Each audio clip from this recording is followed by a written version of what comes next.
Good afternoon. I pray that your weekend you found spaces and places of joy, of happiness, of peace. Maybe even this time of social distancing, you were able to get outside and maybe go to a park with your family or a friend or loved one, doing appropriate social distancing with mask and all that, but been able to go outside and enjoy some of nature, some of all the beauty that surrounds us. I know that in many parts of the country it has been disrespectfully hot, but maybe you were able to get out, early in the morning when the breeze is still there, or maybe late in the evening where it started to cool down, or maybe you were adventurous and during some of the light summer rain you were able to kind of just walk outside and let the raindrops drench you in your face. Whatever it may be, I hope that you found spaces and places and times to reconnect with nature. We're continuing our conversation about toxic relationships, and we're continuing to look at how unhealed childhood trauma, how it manifests, particularly as we're looking at our relationships, trying to form healthy relationships. And today, our last point for this particular part is difficulty setting boundaries. Difficulty setting boundaries. So we look back at if you had been traumatized as a child or came out of a dysfunctional relationship, the boundaries, and even if you came up in a relatively healthy family, for children, the boundaries tend to be set by their caregivers. It's the caregivers or your parents who tell you what is appropriate and what may not necessarily be appropriate. The challenge when you grow up in a dysfunctional household, or if you've been traumatized, is that the boundaries are not clear. It's not clear, and I'll use an example. So let's say if you grew up in a household with a parent who was an addict or an alcoholic, and you were taught that a firm boundary is that we tell the truth. But in actuality, you knew that there were certain things that you could not tell the truth about. For example, if your teacher asked you, why didn't your father or your mother sign your permission slip or sign off on your homework? You could not tell your teacher because they were passed out drunk. You could not tell your teacher because your parents were fighting. You could not tell your teacher that you didn't even know where your parents were and you were busy trying to take care of you and your younger siblings. So you had to lie. So the whole idea is that the boundary around being truthful was kind of blurred for you. It wasn't clear. A lot of times in dysfunctional families, the boundaries are maybe non-existent in the sense of where, and I'm going to say this because I know this happens sometimes out of necessity, but it's not necessarily very healthy. It's when there is not a clear delineation or appreciation of what is expected childhood behavior and what is the behavior that the adults need you to be. When I was seeing clients, one of the things I would talk with them when they were having challenges with their children is we needed to really be clear about what are age-appropriate expectations.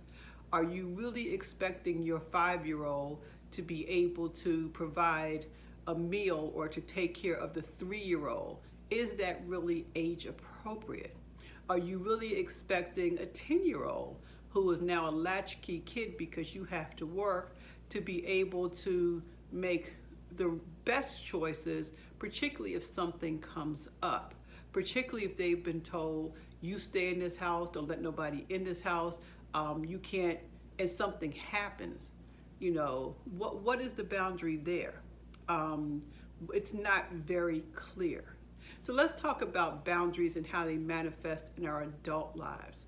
And so as a result, if you never really had an opportunity to practice setting boundaries, you may have said if you had your own room, some of you may have grown up in this situation, or you may have done this to your children, that your room was your safe place. Your room was a place where you could have peace and quiet, but you were told, this is my house, this is my room, nothing in here. You make no decisions. And it's that whole thing about you make no decisions, I tell you what to do absolutely no matter what, that can make it very confusing that now as you're an adult, you need to set boundaries for yourself, but you don't know how. you've never really had any practice. And when you tried to speak up for yourself, and you tried to say, I do not like this does not resonate for me, you got in trouble, or no one listened to you. When I was growing up, there was no such thing as I don't like this particular food or I don't like that particular food. Whatever was made, that's what you were expected to eat. And so it wasn't until I became an adult that I began to realize that no, I don't have to eat peas all the time. No, I don't have to eat this particular thing because that's what I'm used to. I don't even really like it. I could set a boundary for myself. And so now you're in relationship, you're grown, and you find yourself involved with people, either romantically or co-workers, who are treating you some kind of way. It's making you feel some kind of way, but you continue to tolerate it. You continue to get angry about it, but you don't set a firm boundary. And one reason why you don't set firm boundaries is because you may be afraid. You may be people pleasing. You want them to like you, so you go along to get along, even though it does not resonate for you, even though it does not work for you. You may not set clear boundaries because you don't know that you can. You don't know that that's an option available for you. There's a saying that says you have not because you ask not. A lot of times we don't set clear boundaries because we don't know that we can do that. We don't know that we can tell people, when you speak to me in this particular way or call me out of my name, that is not acceptable. That is not something I will tolerate. And that's the second piece that's so important. What will you tolerate? If you were traumatized as a child or grew up in a dysfunctional family, you learned to tolerate a whole lot of stuff. It helped you to survive. Your focus was on survival mode. And now that you're an adult, you're still in survival mode. So you find yourself tolerating numbers of things that really are not healthy for you, that you don't even really like, that make you feel less than worthy, that make you feel less than appreciated. You learn to tolerate it. And the challenge with that is it's very difficult to have a loving relationship when toleration is so much a part of it. Now, tolerating something and compromising are two very different things. We don't always get our way. And so that's one of the tricky pieces about setting boundaries. If you've been traumatized, you tend to think from a black and white perspective, either or, up or down. There's no shades of gray. It either is or it isn't. Compromise says, it's not black, it's not white. How can we compromise? Where can we kind of meet in the middle? Recognizing that we both have bottom lines. We both have firm boundaries of certain places that it's not okay. But outside of those places, it's up for discussion. And if you grew up in households where it was not that degree of discussion, you don't know how to do it in your adult relationships. I frequently look at or listen to or read conversations about how people raise their children. And a lot of times people who grew up in households that were very strict, that the boundaries were so tightly woven, there was no wiggle room, there was no place for diversity, there was no place for you to be who you were, to figure out who you are.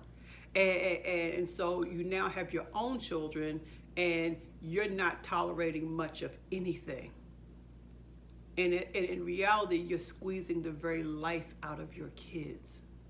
Your boundaries are so tight that your spouse, your partner, if they do one thing that you don't like, it becomes a major catastrophe because your boundaries are so rigid.